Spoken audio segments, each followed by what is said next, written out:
ಶುಕ್ರವಾರದಂದು ಮಹಾರಂಗ ಪೂಜೆ ದೇವಸ್ಥಾನ ದುರ್ಗಾಪರಮೇಶ್ವರ ದೇವಸ್ಥಾನದಲ್ಲಿ.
भवतु नतसुरो भूतये विघ्नराजः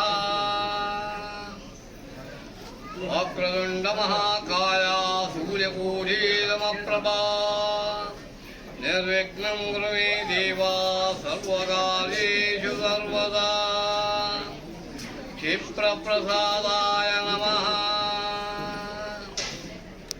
ब्रह्माण्डं व्याप्तदेहावसमानाभुजङ्गी कण्ठे गालाङ्गभद्राङ्गलितशशिखरष्टण्डको दण्डहस्ता त्रयाक्ष रुद्राक्षभूषा मृतभयहरा शाम्भवामूर्तिवीरा रुद्राश्री रुद्रलोकः प्रकटितविभवाना प्रयश्चन्तु सौख्यम् वास्वत्सहस्रप्रभमर्यानं वरिष्यते ಆವರಣ ಸಹಿತರಾದಂತಹ ದೇವತೆಗಳು ಧ್ಯಾನ ಮಾತ್ರದಲ್ಲಿ ಸಂತೋಷಪಡುತ್ತಾರೆಂಬ ಶಾಸ್ತ್ರದಲ್ಲಿ ನಿರ್ಮಾಲ್ಯ ವಿಸರ್ಜನೆ ಮಾಡಿದ ವಿದ್ಯಾಗತಿ ಸೂಕ್ತ ಪುರುಷ ಸೂಕ್ತ ರುದ್ರ ಸೂಕ್ತ ಭೂಸೂಕ್ತ ಅಭಯಂಕರ ಪವಮಾನ ಮೊದಲಾದ ವೇದ ಮಂತ್ರಗಳಿಂದ ಅಭಿಷೇಕವನ್ನು ಮಾಡಿ ಹಾಲು ಮೊಸರು ತುಪ್ಪ ಜೇನುತುಪ್ಪ ಸಕ್ಕರೆ ಎಂಬ ಪಂಚಾಮೃತ ದ್ರವ್ಯಗಳನ್ನು ಪಂಚಾಮೃತ ಸೂಕ್ತಗಳಿಂದ ಪೂರಿಸಿ ತತ್ತನ್ಮಂತ್ರಗಳಿಂದ ಅಭಿಷೇಕವನ್ನು ಮಾಡಿ ಉತ್ತಮವಾದ ಎಳನೀರು ಪನ್ನೀರು ಗಂಧೋದಕ ಕೊಹಿನೋದಕ ತೀರ್ಥೋದಕ ಕಷಯೋದಕ ಕಲಶೋದಕ ಕಲೆಗಳಿಂದ ಯುಕ್ತವಾದಂತಹ ಕಲಶಾಭಿಷೇಕವನ್ನು ನ್ಯಾಸಪೂರ್ವಕವಾಗಿ ಅಭಿಷೇಕವನ್ನು ಮಾಡಿ ಶ್ರೀಗಂಧಂಗರ ಕರ್ಪೂರಂ ಕುಂಕುಮಂ ದೇವದಾರುಜಂ ಜಟಾಮಾಂಸಿ ಚ ಕಂಕುಷ್ಟಂಗಚೋರಂ ಶಾಷ್ಟಗಂಧಯ ಶ್ರೀಗಂಧ ಅಗರಗಂಧ ಪಂಚಕರ್ಪೂರ ಕುಂಕುಮಕೇಸರಿ ದೇವದಾರು ಜಟಾಮಾಂಸಿ ಕಂಕುಷ್ಟ ಕಚೋರಗಳಿಂದ ಬಿಂಬಲೇಪನೆಯನ್ನು ಮಾಡಿ ಷೋಡಶೋಪಚಾರ ಪೂಜೆಯನ್ನು ಮಾಡಿ ಸಹಸ್ರನಾಮಾರ್ಚನೆಯನ್ನು ಮಾಡಿ ಭಕ್ಷ್ಯ ಭೋಜ್ಯ ಲೇಷ್ಯ ಪೇಷ್ಯ ಜೋಷ್ಯ ಪಾನೀಯ ದಧಿ ಕ್ಷೀರಾದ್ಯ ಶರ್ಕರ ಸ್ಕಂದ ಬನದಾದ ಭಕ್ತಗಳಿಂದ ಯುಕ್ತವಾದಂತಹ ನೈವೇದ್ಯವನ್ನು ಮಹಾದೇವಿಗೆ ಸಮರ್ಪಣೆಯನ್ನು ಮಾಡಬೇಕು. ಆ ನೈವೇದ್ಯವನ್ನು ಯಾವ ಪ್ರಕಾರದಲ್ಲಿ ಸ್ವೀಕಾರ ಮಾಡುತ್ತಾಳೆ ಎಂದರೆ ರಸವನ್ನು ಯಜ್ಞೇಶ್ವರ ಮುಖದಲ್ಲಿ ಆಹುತಿ ಪ್ರಕಾರ ತೆಗೆದುಕೊಳ್ಳುತ್ತಾಳೆ. ನೈವೇದ್ಯವನ್ನು ಬ್ರಾಹ್ಮಣ ಸುವಾಸನೆ ಆರಾಧನೆಯಲ್ಲಿ ತೆಗೆದುಕೊಂಡು ಅವಳ ಈ ಪ್ರಕಾರದಲ್ಲಿ ಮಧ್ಯಾಹ್ನದಲ್ಲಿ ವಿಶೇಷವಾಗಿ ಮಹಾಪೂಜೆಯನ್ನು ಮಾಡಬೇಕು. ರಾತ್ರಿಯಲ್ಲಿ ರಂಗಪೂಜೆಯನ್ನು ಯಾವ ಪ್ರಕಾರದಲ್ಲಿ ಕಲ್ಪಿಸಬೇಕು ಎಂದರೆ ದ್ವಾರಸ್ಯ ದಿಗ್ಧ್ವಜಾಂತೆ ವಿರಚಿತ ಫಲಕೆ ಶುದ್ಧ ವಸ್ತ್ರೇ ಸುಪತ್ರೇ ದಿವ್ಯಂ ಶುದ್ಧ ನಭು ಗಂಗದಳಿ ಗುಡ ಘೃತ ನಾಳಿಕೇರಾತ್ಯವೂರ್ಜಿ ತಾಂಬೂಲೆ ಭೂಗಪುಷ್ಪೇ ವಿನದು ಕುರ್ವಂದು ರಂಗಪೂಜಾ ಮಹೋತ್ಸವಂ. ದೇವರ ಗರ್ಭಗೃಹದ ಧ್ವಜಸ್ತಂಭ ಪರ್ಯಂತರವರೆಗೆ ಪ್ರಾಕ್ಷಾಳಿತವಾದ ಹಲಗೆಯನ್ನು ಇರಿಸಿ ಅದರ ಮೇಲೆ ಬೆಳಪವಾದ ಶುದ್ಧ ವಸ್ತ್ರವನ್ನು ಹದರಿಸಿ ಪಂಚಗವ್ಯ ಕಲಶ ಪ್ರೋಕ್ಷಣೆಯನ್ನು ಮಾಡಿ ಅಗ್ರದ ಬಾಳೆ ಎಲೆಯನ್ನು ಹಾಕಿ ಅಭಿಗಾರವನ್ನು ಮಾಡಿ ಲಿಂಗಾಕಾರವಾಗಿ ಅನ್ನವನ್ನು ಬಡಿಸಿ ಅದರ ಉಭಯಪಾರ್ಶ್ವಗಳಲ್ಲಿ ನಾಳಿಗೆ ಗಂಡ ಗುಡಗಂಡ ಚಾಸ್ಕುಲ್ಯ ಕ್ರಮಕತಾಂಬೂಲ ಅಪೂಪವಾಕ್ಯಗಳಿಂದ ಯುಕ್ತವಾದಂತಹ ನೈವೇದ್ಯ ತತ್ತದ್ ದೇವತೆಗಳಿಗೆ ಸಮರ್ಪಣೆಯನ್ನು ಮಾಡಬೇಕು.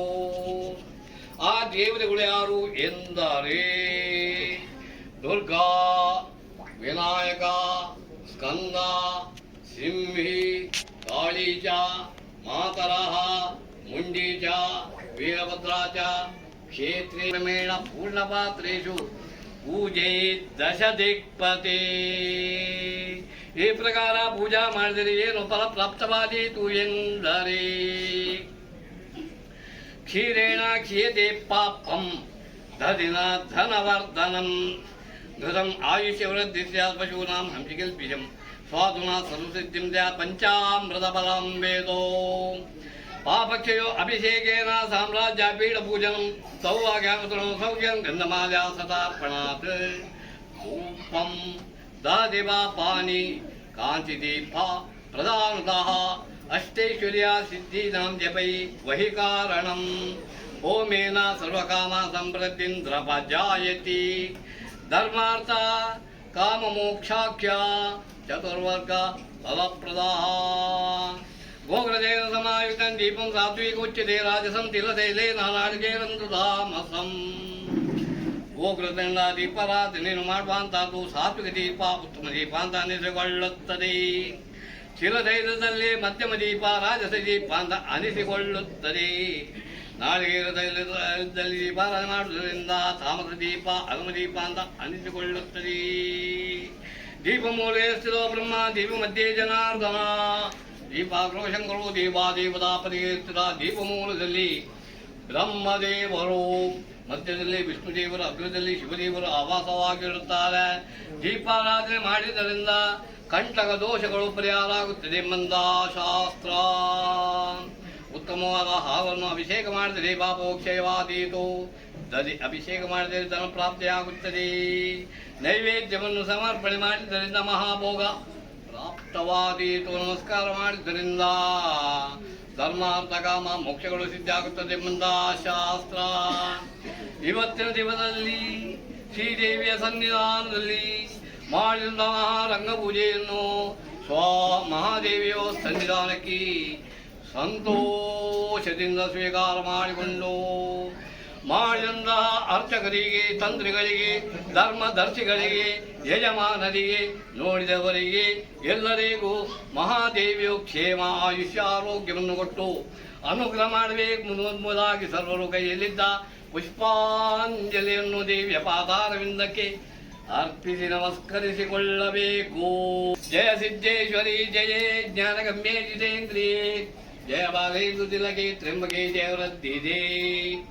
ಸರ್ವಲಕ್ಷ್ಮೀಕರೇ ದೇವಿ ಸರ್ವರಕ್ಷಾಕರಾ ಭವ ಧರ್ಮಾರ್ಥಕಾಮ ಮೋಕ್ಷಾಖ್ಯ ಚತುರ್ವರ್ಗ ಫಲಪ್ರದೇ. ಶೈಲಪುತ್ರೇ ನಮಸ್ತೇಸ್ತು ಮಹಾಗೌರಿ ನಮೋಸ್ತುತೆ ಮಧುಗೈರ್ವನಾಶಿನ್ಯೇ ನಮೋ ಮಹಿಷಮಾರ್ದಿನೇ. ಸರ್ವಕಾಮಾಂ ಚ ದೇಹಿ ಮೇ ಶಕ್ತಿತ್ರಯ ಸ್ವರೂಪಿಣಿ ಮಹಾರೂಪಿಣಿ ಭಗವತಿ ದುರ್ಗಾಖ್ಯ ಮಹಾಕಾಲಿ ಮಹಾಲಕ್ಷ್ಮಿ ಮಹಾಸರಸ್ವತಿ ದುರ್ಗಾಂತರ್ಗತ ಲಕ್ಷ್ಮೀಂದ್ರ ಸಿಂಹಾಯ ನಮಃ.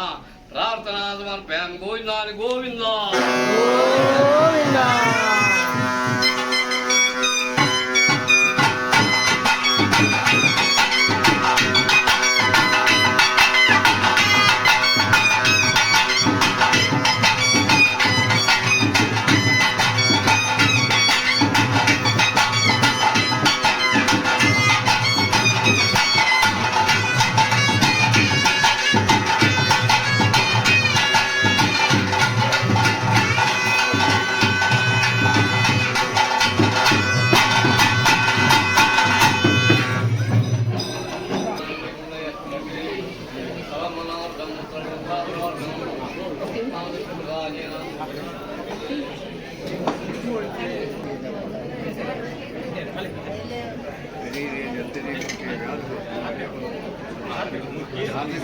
ವೈದ್ಯೋ ನಾರಾಯಣ